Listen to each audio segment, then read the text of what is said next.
नमस्कार। जेतेबेले आपण निजर गृह निर्माण करने चाहते किंबा कौनसी भड़ा घर को आपण रही जाउचंती तेबे वास्तुशास्त्र यही दुईटी नियम को भल भाव मन रखंतु।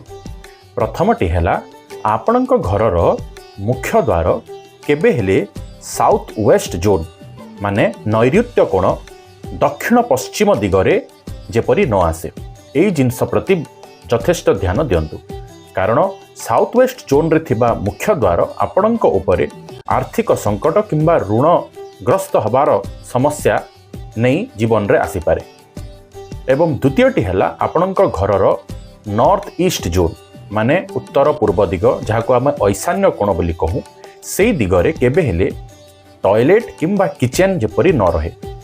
कारण सही जोन रे जदि टॉयलेट किंबा किचेन रहे तेबे से घरे रहुथबा सदस्य मानकर मानसिक चिंता सब बेले लागी रही पारे एवं स्वास्थ्यगत समस्या मध्य देखा दी पारे। एभली वास्तु संबंधी एवं ज्योतिष शास्त्र संबंधी वीडियो विषय रे अपडेट पाइबा पई आपण आमर एई चैनल टी को फॉलो करंतु।